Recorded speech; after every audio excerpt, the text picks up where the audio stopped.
Well, hello, creatives, community, and kind folks. Welcome to RPG with DBJ. I am your host, DBJ. And of course, all of you that are able to take part in this show live, going live at 6 a.m. Eastern Standard Time, of course, are the co hosts of the show.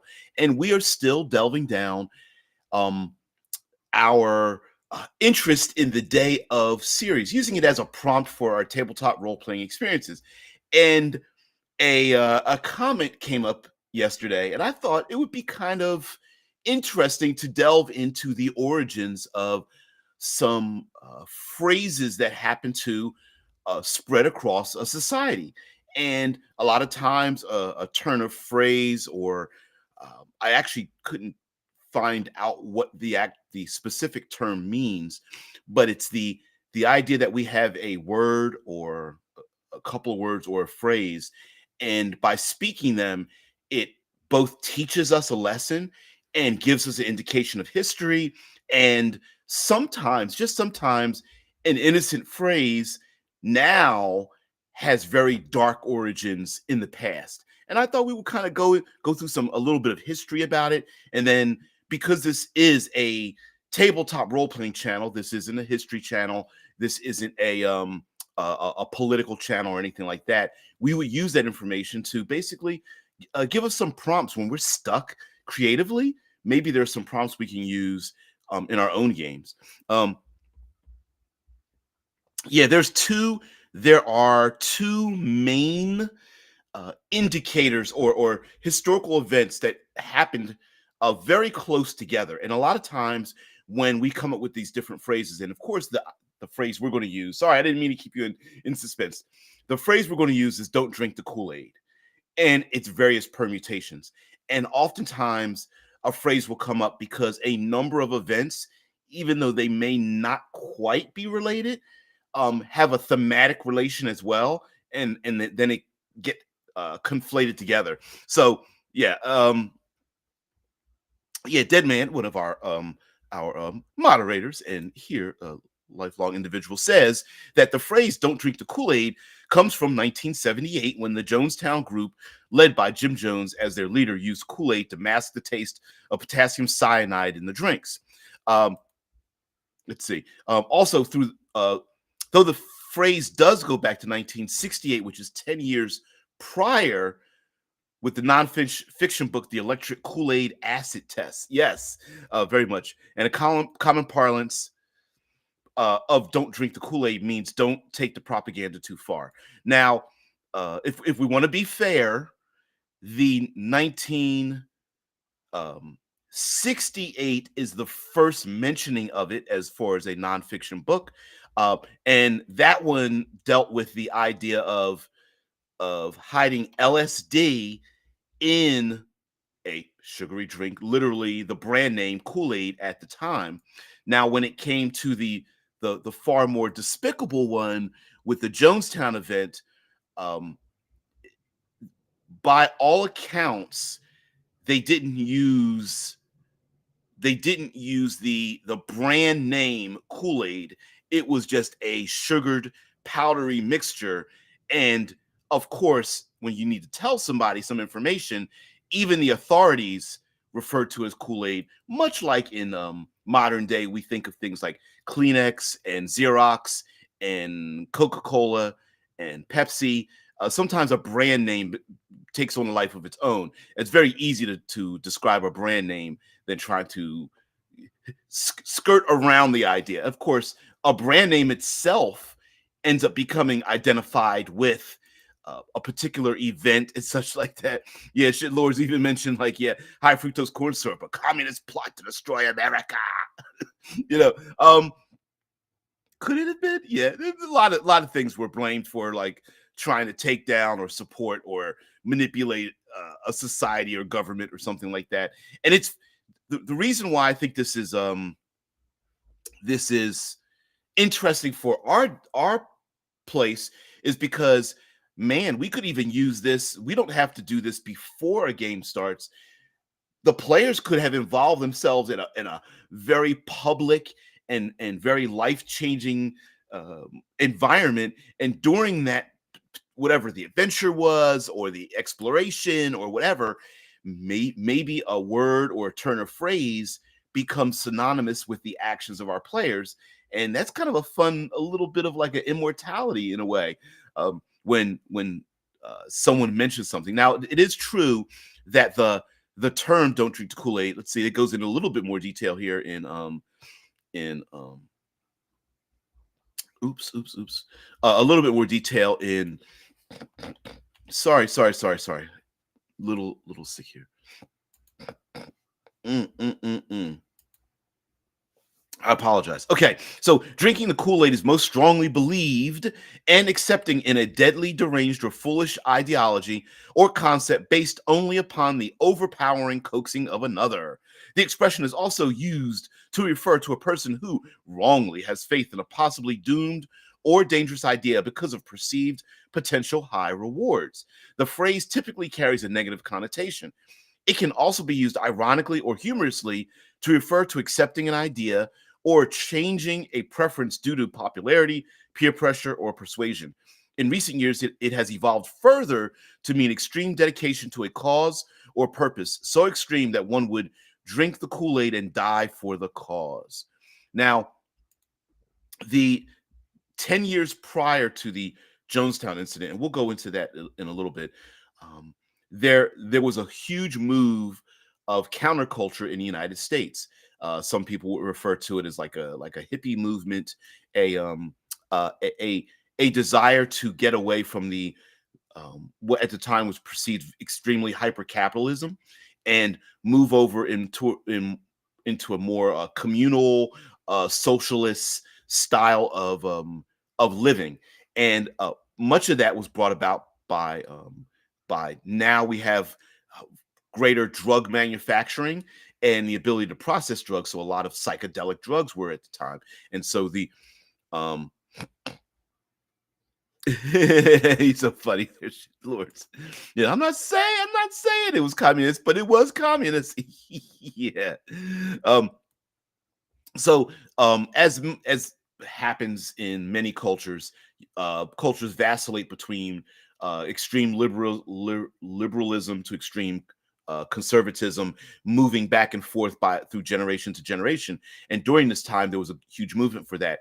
And the um, the book, um, the electric Kool-Aid acid test, was a book about a number of people. Like, for example, a synopsis is the electric Kool-Aid acid test is a 1968 nonfiction book by Tom Wolfe. The book is a popular example of the new journalism literary style. The book presents a firsthand account of the experiences of Ken Kesey and a group of psychedelic enthusiasts known as the Merry Pranksters.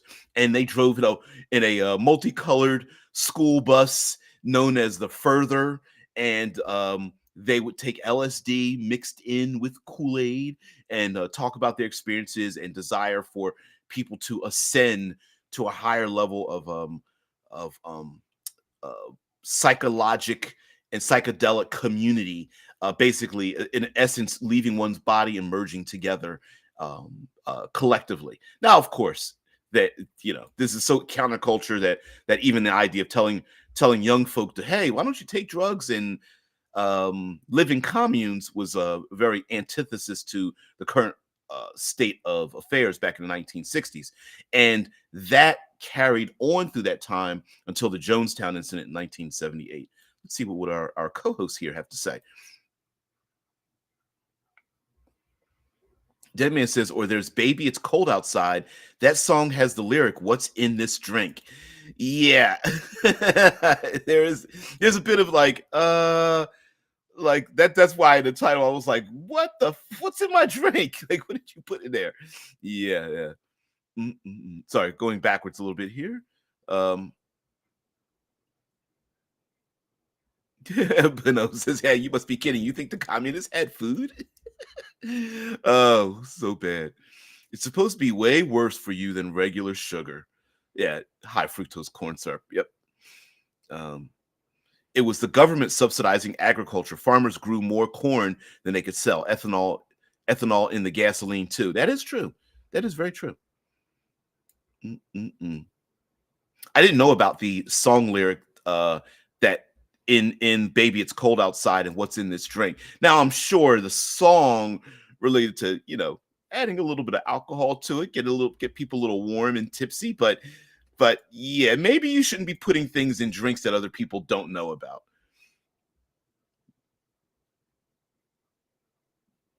Drew says, I might be a thirsty sort of lesbian, but I am not that thirsty that I would drink the Kool-Aid. Yeah, yeah, that's where that's and even till today, people have used that like ironically or humorously about drinking the Kool-Aid. Like if someone, maybe a best friend or family member, starts talking about like a business plan or a new religion or a new diet or something, and they'll look at each other. One of them might say something like, "You're just drinking the Kool-Aid," or "Don't drink the Kool-Aid," and it refers to the idea of someone taking on a new ideology or thought pattern or a belief system, and warning someone like, don't get too deep into what you're thinking or talking about or engaging in, because there's a great possibility that there might be some you're looking at the positives, you're not looking at the negatives, in terms of changing your life. And also it can be a warning for people who really do want to change their lives for the better, and the status quo has led them to believe, um, to not change what you're doing. The Here in the States, there's been a big movement for wanting to become a digital nomad, not owning a home, but traveling and just basically having a job that's on your laptop and a hotspot, and using Wi-Fi on the road. And people are like, "Are you sure you want to do that?" You know, and that happens in every culture. Hey, you want to change something about what we're doing and live a different way? Are you sure you want to do that?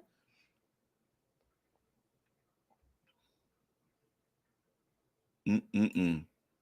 Jai says, anybody ever been spiked? Ooh.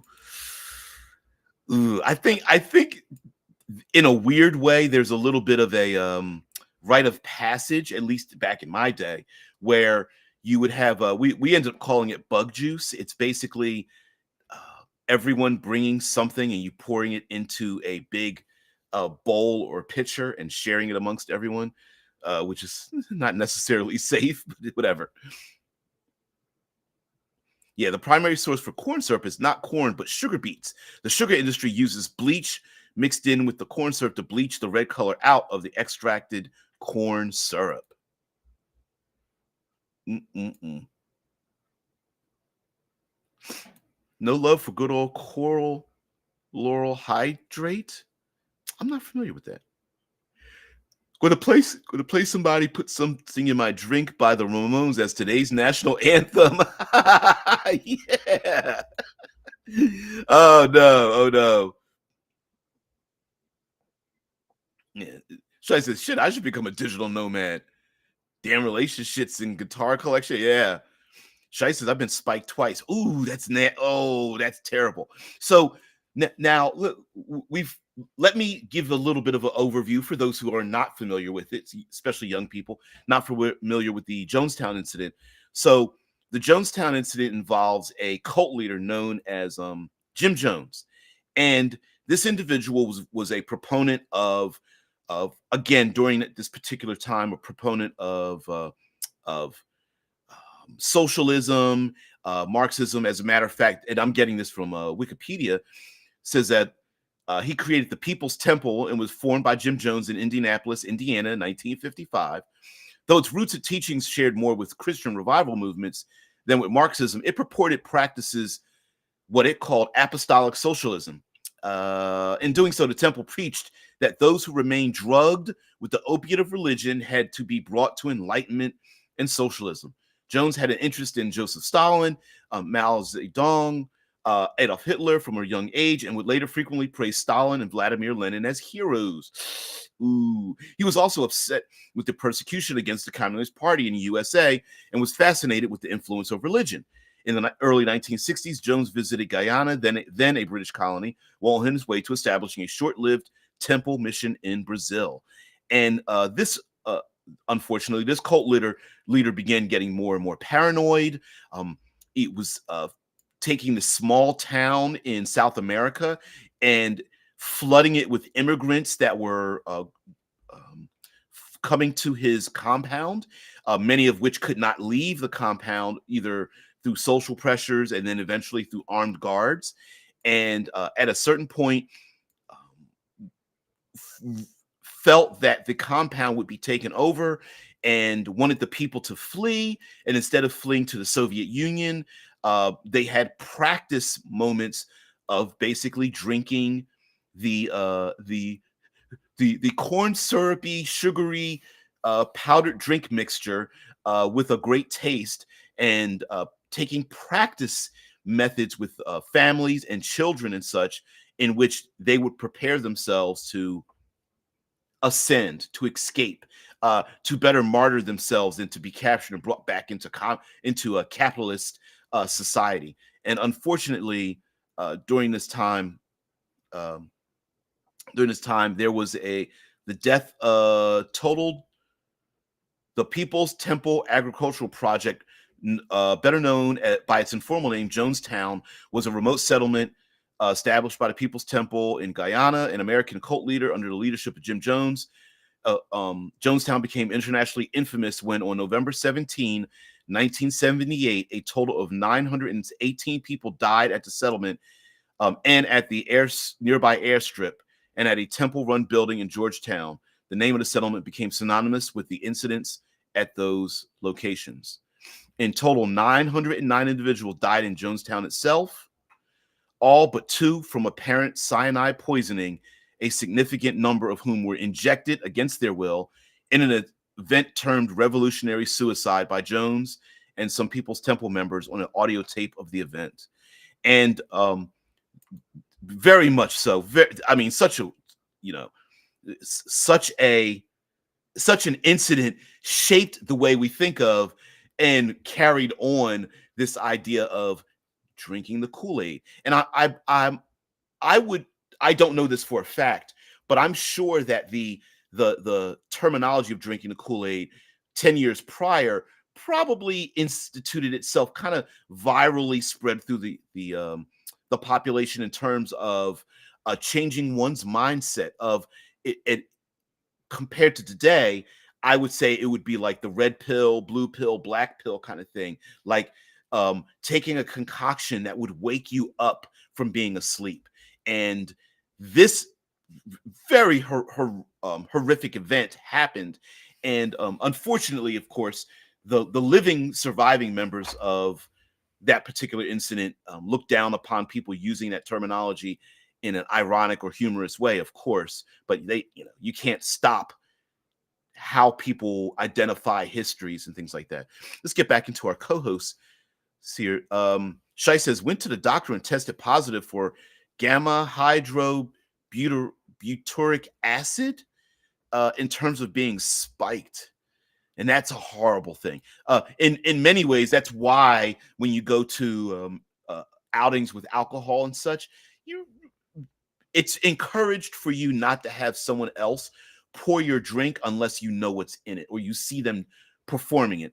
Someone in common parlance, it would be like someone putting a roofie in your drink, basically dropping droplets or powder or something in your drink to get you to become compliant or forgetful, or any other mind-altering thing that you didn't desire to have in your drink in the first place, other than the drink itself.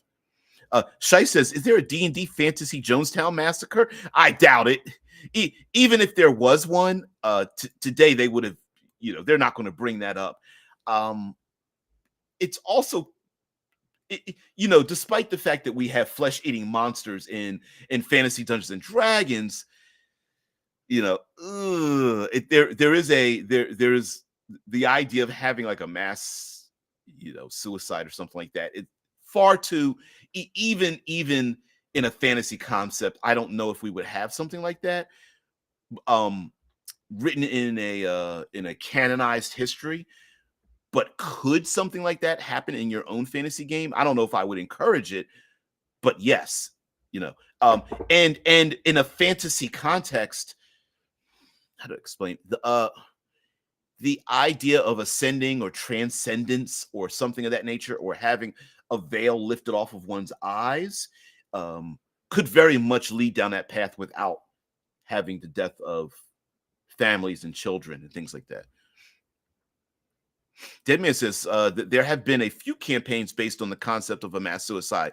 I think in there may have been some old modules that were related to that, especially those that have anything related to cults and or um,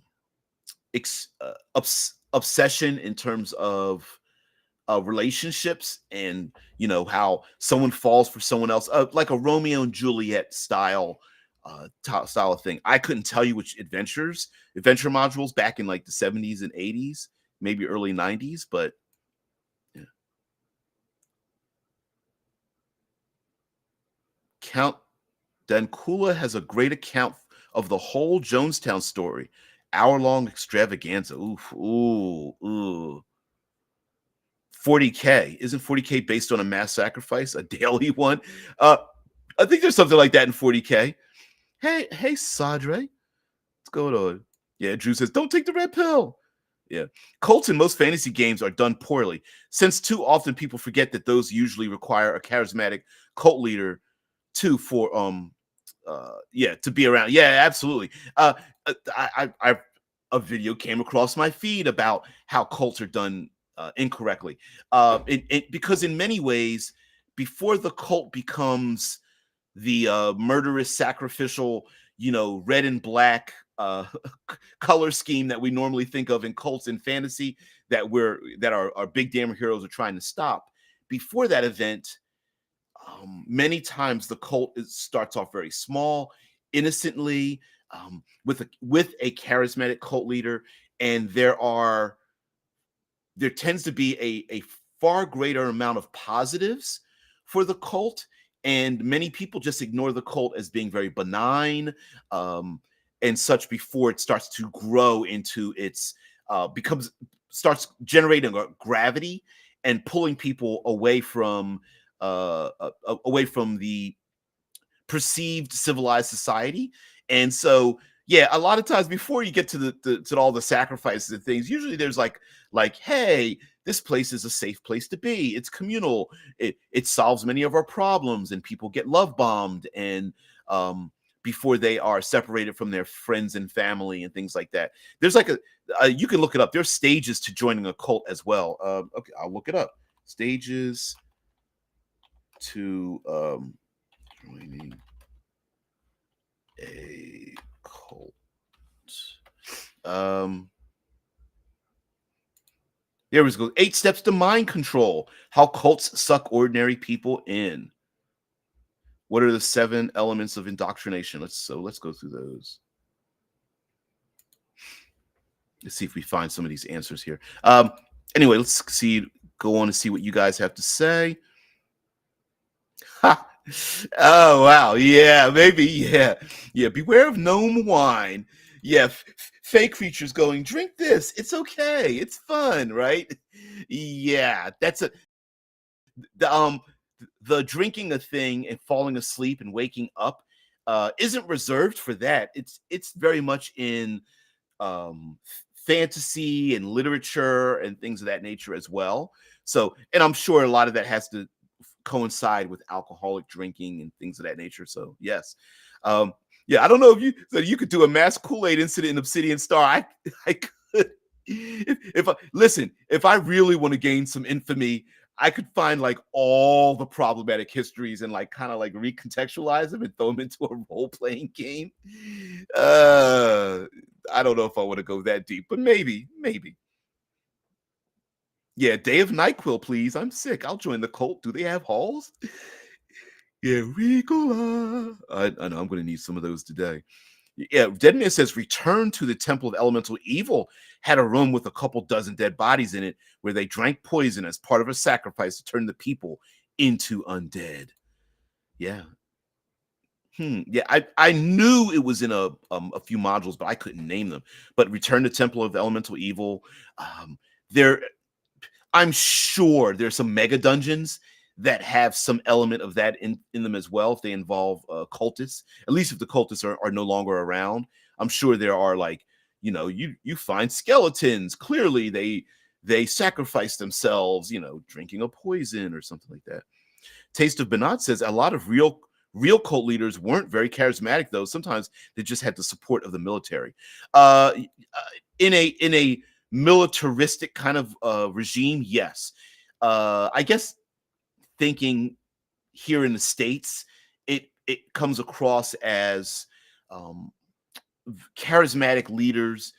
Sometimes or many times they purport themselves to be religious leaders, um, often separating themselves from a larger accepted religious institution and sectioning themselves off because of the ills they feel about or the direction sometimes religions go. Also, we can always point at horrible things that are happening in our modern day, and then um, pulling a thread through a number of horrific events where a cult leader can call upon those events to garner favor for themselves. So yeah. Yeah, okay. You give space Kool-Aid to everybody on the spaceship, and then you throw them out the airlock when you're low on caltrops. Yeah, yeah. The deep freeze-dried caltrops, human beings. Mm-mm-mm. Robo tripping in space. Yeah. Oh man. Day of diphenhydramine, hydrobromine. I don't know all the chemical compounds that are out there that like that that that trip the mind, but they're out there. The Ant King says, "What if the cult is more advanced than the world around you? Like their village is the first time your character has ever seen a water wheel." Now, there is to say that there are individuals that end up getting pulled into cults, and those individuals, for many, in lack of a better term, are brilliant individuals, and many of them can be very rich and famous and influential. And it is possible that a cult could find themselves with individuals that happen to be part of them that are engineers and brilliant tacticians and other things like that, who are also convinced, who are also drinking, uh, uh, brainwashed, convinced to drink the Kool-Aid and things. So yeah. Deadman says Warhammer 40K had a requirement of 1,000 psychers sacrificed to power the Astronomicon so humanity could traverse the warp. 40K, yeah. There's also a lore element where thousands of psychers sacrifice themselves to make the Emperor of Man. Wow. Wow, wow, wow. How did they create all the zombie servants in Sigil? Any planar Kool-Aid involved? Well, yeah. Often there's things in fantasy where we gloss over. We tend to ignore how the thing became about. We just know that they did. So yeah.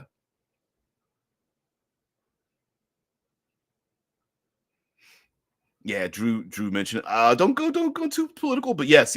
Drew said, mind you, we do have many people here who are not in the States. So, like Drew says, charisma is a subjective thing. I mean, I don't find Donald Trump charismatic, but somehow the MAGA cult still formed around him, and to this day, it's still in existent, right? Like it's a separate, something that's completely separate from normal political discourse. And so there are individuals throughout history. Think of yourself as anyone who considers themselves to be someone in popular in the media, whether they like it or not, have become um, created a psychological gravity around themselves. Taylor Swift could be considered one if you really think about it. Many entertainers and things of that nature. The Grateful Dead band and the groupies that follow them around and all that kind of stuff. So yeah, it's not reserved for just one individual. There's lots of people, and mind you, from the outside, there's a lot of 10 times as many people who go, I don't get it. Like I get maybe they're entertaining and sometimes foolish, but why are people dedicated to them in such a way? And that's exactly it. I mean, we have that issue today. The here in the States, the lone gunman idea of where they get indoctrinated online. It's like a self indoctrination in a weird way. Yeah, Scientologists. Scientology and Scientologists, same thing. Others go like they're weirdos, and others like, no, I devote myself to them. I live by their very nature and such. Yep. Didn't go to schools. He taught like redneck. Mm-mm-mm.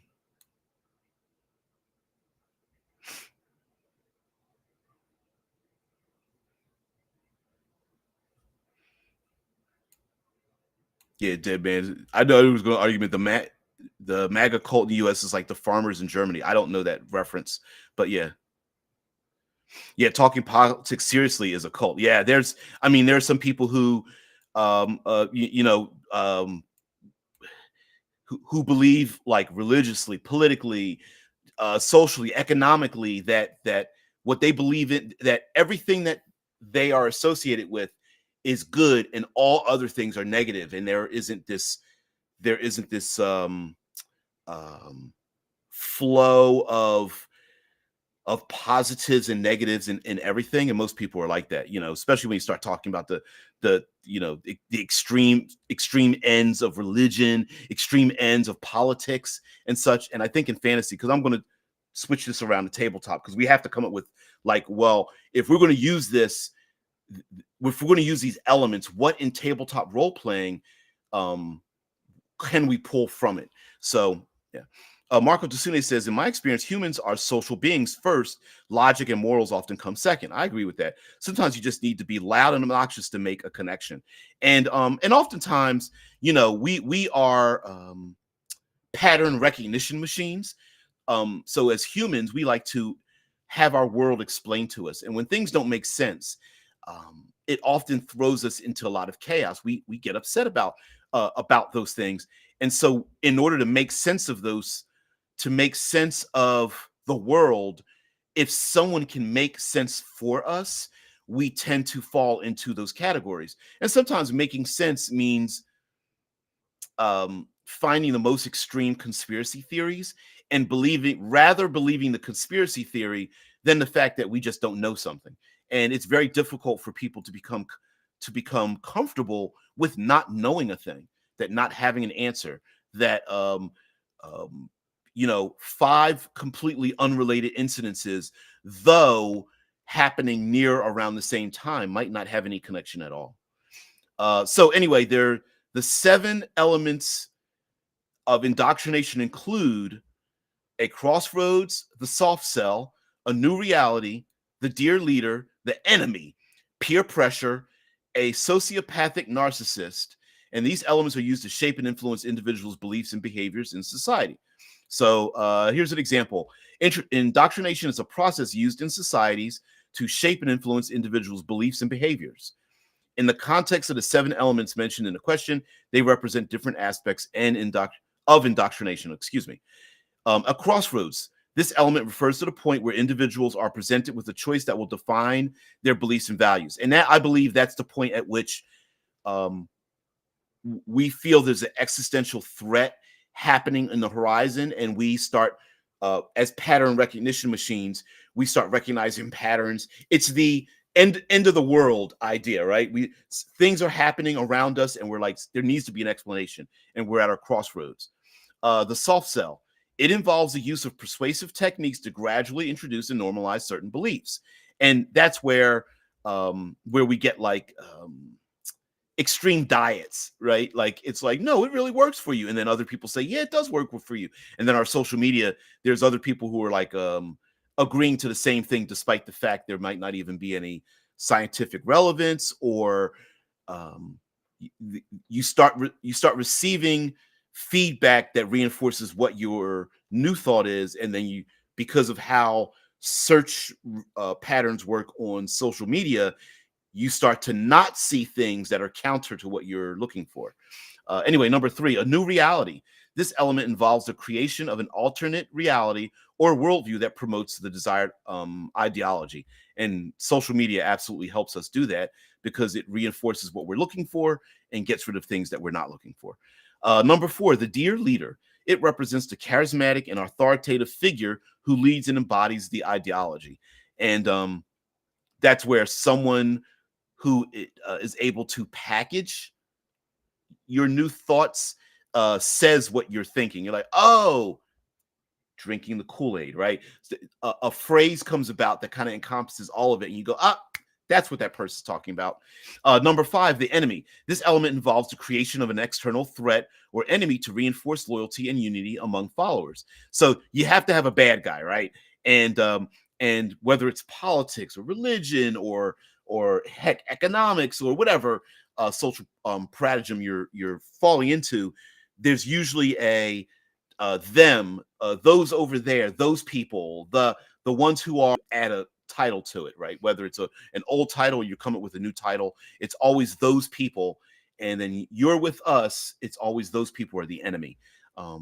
It's always black and white, right? Number 6 is peer pressure. It refers to the influence exerted by peers or social groups to conform to the established ideology. I always take a measurement of groups in the fact that the more violently opposed your group is to you not agreeing with them, the more I don't respect that group any longer, right? Like many times in peer pressure, it's not just a matter of you need to be with us. It's if you don't agree with us, you are by virtue an enemy and often ostracized. There could be physical violence against you. There could be you could be cut off socially in terms of your job, financial prospects, and things like that. So yeah, and you and your family could be affected if you don't join them. And lastly, a sociopathic narcissist. This element represents a leader who displays narcissistic and sociopathic traits using manipulation and exploitation to maintain power. These elements are commonly employed in indoctrination processes, particularly in totalitarian regimes or cults, to shape individuals' beliefs, values, and behaviors to align with the desired ideology. And what great way that we could use this to, I mean, how do we think cults come about in our fantasy games, or the cultish leaders and essentially monsters that we have in our fantasy gaming? Damn near all the intelligent devils in the lower planes, hags and rakshasa and nagas always fit in there. I'd throw even sphinxes and liches and vampire lords in there as well. Yeah. I mean, it's all that stuff. Anyway, let me get back into what our co-hosts have to say. Um, yeah, believing in politicians, 3 loud knocks on the door of despair. Wow. Ain't that a t-shirt? Yeah. Yeah. But Caligula says, yeah, if the cult gives you cool robes, though, unfortunately, there is a little bit of the like the cool outfits, the secret handshake, the cool title. Hell, here in the States, the KKK is always with that, with the grand dragons and cyclopses and all that kind of stuff. There's a bit of the I get to wear the cool outfit every now and again or something, right? The branding, the tattoos and stuff that represent your part of them. Deadman says the people wanting to keep the fruits of their labor and the government fighting to take it for their own use. Oh, about the German farmers. Yeah, I mean that's hell. Fantasy wise, that's always a big thing, right? Like people need to get fed, and even militaries, what does it say? Militaries march on their stomachs or something like that. I know I'm butchering the terminology, but basically, in order to keep people happy, you have to keep them fed. Basically, you have to supply people with basic needs at a minimum to keep people happy in or your totalitarian regime will probably be taken over or fall apart. And oftentimes the labor, the workers are the ones who, through the labor on their back, feed the people, and they are not often rewarded as handsomely as those in leadership, right?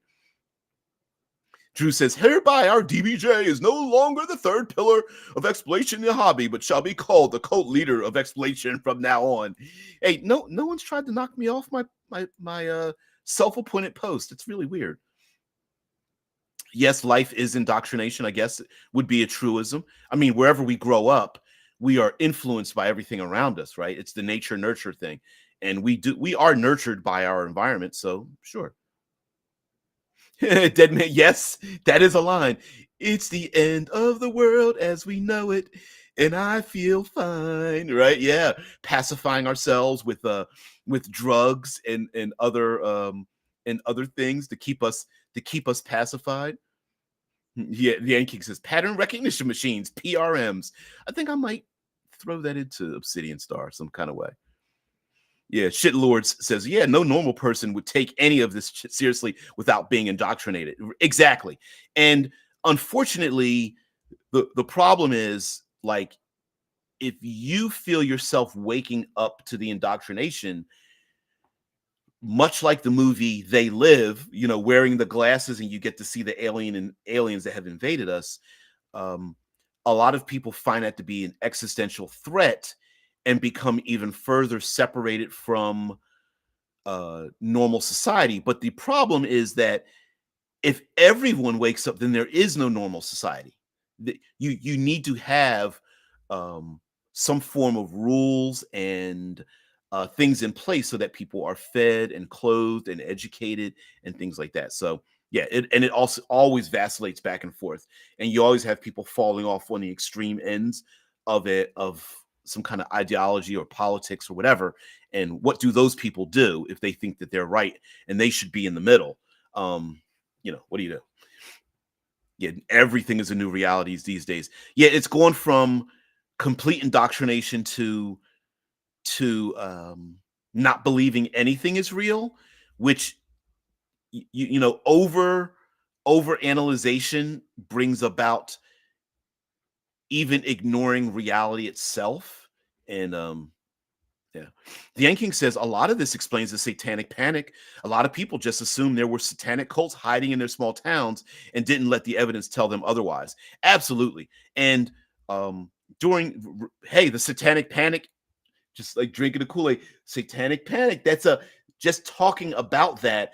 Those of us that are in the tabletop um, role playing community, many of us grew up around that. Now, strangely enough, it didn't affect me as much because I was very open with my parents in terms of playing role playing games back in the late 70s and early 80s.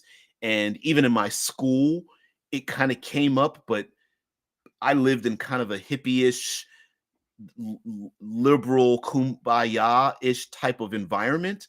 So many people thought about it and then was like, yeah, this doesn't make any sense. And so it quickly passed me over. Although I did know about I heard horror stories about kids getting their books burned and living in like hyper religious communities and things of that nature. In Dungeons and Dragons, the guys who ran Dungeons and Dragons weren't very good at assuaging people's fears. Yeah.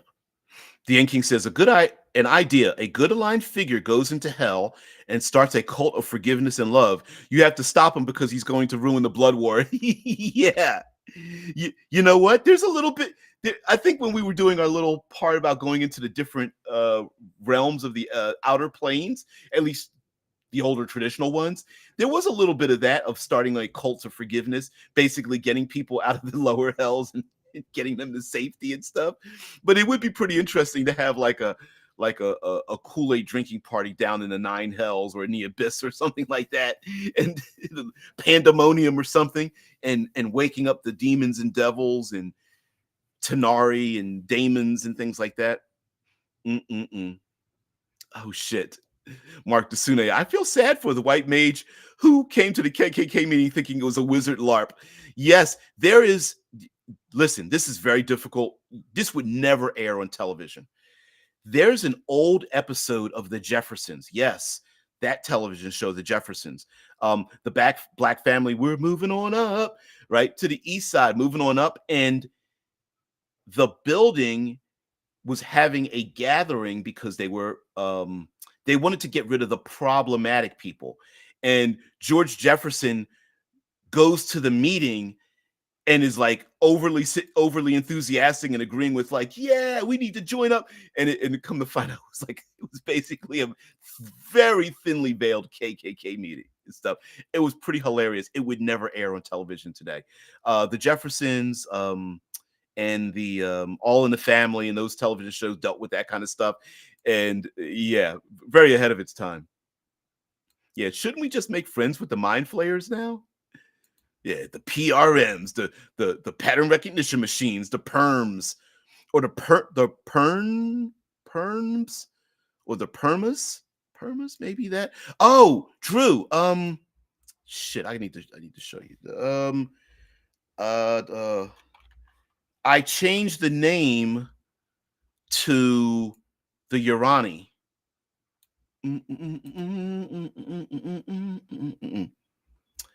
Yeah, I thought it would be. Uh, uh, I read up on the history of uh, Urania and the from 1916 to 1940. There was a publication, so I changed the name to Urani. There we go. Let's go ahead and share this out here. I'll leave that up there. Um, you'll know if you know. I wish this was a little easier to do, but bam, there you go. Since we get to the end here, are we getting a new?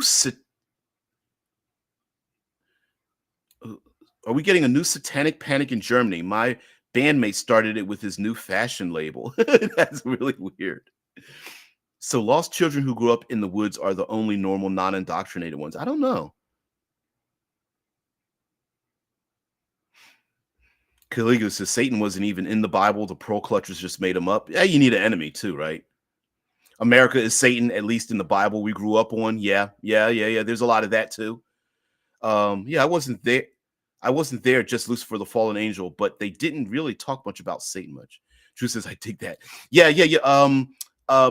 After doing a little bit of research after getting off, I was like, I don't want to call them Uranians, and I didn't want to call them Urania. So I think Urani is probably better. There's actually also a spelling with an O in the beginning, or Rani, or actually known as the Ranians, Rania, Rania or Ranian, but I like Urani as the thing. So anyway, that's yeah, that's what happens when you use a little bit of like a historical context and things like that. So we're at the end of the show, so we have to come up with some ideas. And one thing I think to introduce this is a long game. This might be a little bit of a long game. Uh, Pun intended, for tabletop role playing, where one or more individuals or the people themselves start waking up to a new way of thinking. Maybe they start leaving the harvest, they start leaving cities, they start leaving important work to gather together to start talking about things. And in the beginning, the players may be encouraging this, right? These are people who don't want to be under the hardened, under the boot of rich merchants or guilds or nobility. They don't want to have to work the fields forever and gaining no thank you, no recompense commensurate with their work. And so they start rising up a little bit, and not necessarily marching, but more like gathering together to come up with a new way of doing things. And the players might be like, okay, these are cool modern day thinkers in a pseudo fantasy world or something. But eventually, maybe a charismatic force does come about. Maybe, many of the charismatic forces we talk about are shape changers and illusionists. I'm looking at you, hags and sphinxes and nagas and rakshasa and vampire lords and all that kind of stuff. Many of them are shape changers themselves. So we may not know, or the players may not even assume. Maybe they just assume they're either spellcasters. Fey creatures really fit into this category as well, where though the Fey world is just a thin veil from our world to this world of dreams and nightmares and fantasy, and so people may be drawn to that. And over time, while the players may be thinking good thoughts, eventually maybe there are more horrific things happening, especially to turn this into air quotes a good thing. If those nobility or guilds or whatever start harming these innocent people who just want a new way of life and new way of thinking, players might even get involved and even allow the cult to grow, unwittingly because they are being unfairly persecuted. Now, time goes, adventurers travel far distances, they come back. Maybe many of these people have permanently left their homes, and people are starving. Industry has shut down, castles start crumbling.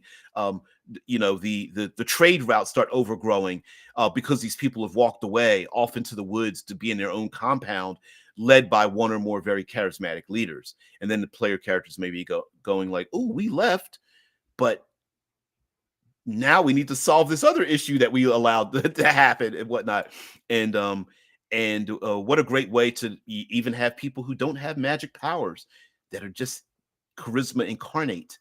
And if you're one who likes to role play your NPCs and your monsters, ones who like to run away, maybe the difference here is the cultists are willing to sacrifice their life. They are willing to go into a uh, kill or be killed situation, which your player characters may not be used to, especially if you have been role playing your other elements of your world, where the goblins and the trolls and all that kind of stuff are like, "Look, I'm at half hit points. I am not trying to kill. I'm not dying on this hill. I'm out of here." Right? Um, Shai says, "Okay, so all campaigns start at the inn, right? So when you're drinking ale at the inn, you can just imagine some Kool-Aid in there and get caught up in the cult." Yep.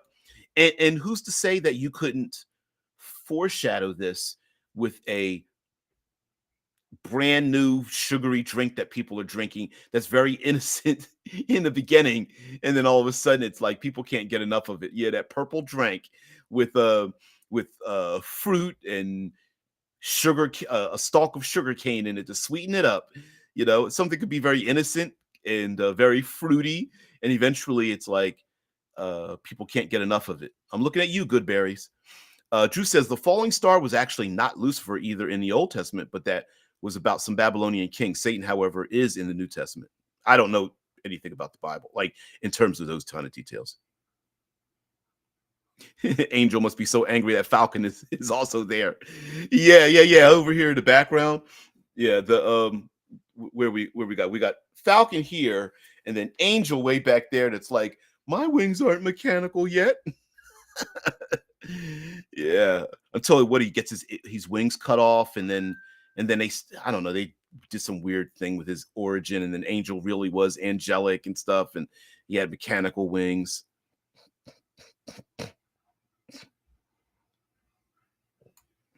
Deadman says the name Satan comes from a pagan religion, but the concept is all over the Bible. Yeah, with translations and stuff. Life is a cult. Permadeath is the only true existence. Some would agree. Some people, I think more people than a little bit would agree with you that life is a cult in terms of like the drudgery, the day to day, the the work hard, get nothing for it kind of ideology. Yeah.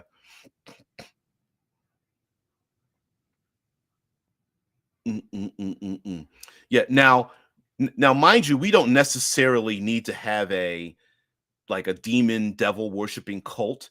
Um, it, it it doesn't need to be that way, even though that's a very simple, like what would we call it? A common denominator amongst fantasy cults and things like that, fantasy and science fiction. Yeah, Apocalypse, who's basically a mutant cult leader. Yes, there's been a number of X-Men mutant cult leader type of individuals based in and around the mutant social experiment, you know. But yeah, Apocalypse is basically one. Yeah. Yeah. Don't get us banned. Yeah. I've had a number of demonetized videos that have come up because of like different things. So yeah, I guess I should be a little bit more careful, even though I am a little small thing here. Yeah, I've gotten a number of videos from like months ago that are just like, we've demonetized your video because of like, you know, um, I don't know, ownership of material, things like that. So I got to be careful about stuff I actually visually post up as well. But also in fantasy, a go-to common denominator, of course, is the devil cult or demon cult or whatever. But there very much could be a cult leader that's maybe trying to ascend themselves, or the parishioners don't know what the true intentions of the cult leader is, and the cult leader themselves could be like, oh yeah, all these people that are devoted to me, yeah, I'll give them up to this greater power, because all I really want is more power. I could care less about the people I pretend to love, that I've been love bombing this entire time. So yeah, some would say yeah, Magneto is a mutant cult leader, and Xavier's Charles Xavier has been known to have has performed historically dark things, and maybe motivated a little bit out of not just having being a good person, but absolving his guilt in terms of doing stuff. Yeah, Professor X is also technically a cult leader. It now, mind you, we would have to make up what would our definition of a cult leader be? Are they able to? Are the people able to leave and communicate with their friends and family freely? I would say that person's probably not a cult leader. Um, how are people punished for not believing in that way of thinking? Right? Is it hey, I don't agree with you, and that person goes, oh, that's fine, or is it I don't agree with you? Oh, we're going to, I don't know, put out your eyes or throw you in a dungeon, or make sure that we ruin your your reputation in the community, or things like that. I mean, now, has that happened a little bit in the X-Men? Yeah, sure. Hey, I'm leaving the X-Men. F you, and they're like, maybe, maybe not. So I would say, what do you define as a cult leader? And it shouldn't be too subjective, right? As Shit Lord said, DBJ is a mutant cult leader. We are indoctrinated zombies now, hell bent on bringing Obsidian Star to the clueless masses. Thanks. I think I'm gonna make I think I'll make t-shirts. Your friendly neighborhood cult leader, right? Join me. Hey, listen, I've got lots of bleached linen and Birkenstocks. Yeah, got lots of incense and patchouli oil, or whatever it is. Yeah, I will spread the wealth once we get a couple of thousand uh um, um uh cultists in here with us, and we'll all share and share alike, but so yeah, I think in fantasy gaming, very much, if you're allowed to play the long game, I would incorporate this in there. I'd probably throw a twist if this is just a short term, one shot, three shot, or whatever, and you're trying to run a game and you'd like to have cult leaders in it or something. I definitely give some of your higher ranking individuals in your cult some, like, extraneous powers or gifts or something, because very few people join these things without getting some benefit from it, whether it's financial or transformative for their life or something like that. um Dibs on the optic blast. Yeah, there you go. Yeah, Cyclops doesn't get too much love. Always the a-hole, right? Yeah, if you get up at 6 a.m. to watch a guy on a live stream, that's the definition of a cult leader. You guys are terrible. uh I am GMT +4. Uh, what is T? Currently 5 hours. The Eastern time zone is an area 5 hours behind Greenwich Mean Time, GMT -5, during the winter months, referred to as Eastern Standard Time, or EST, which is how I refer to it, and 4 hours behind GMT during the summer months, um, for daylight time, or EDT.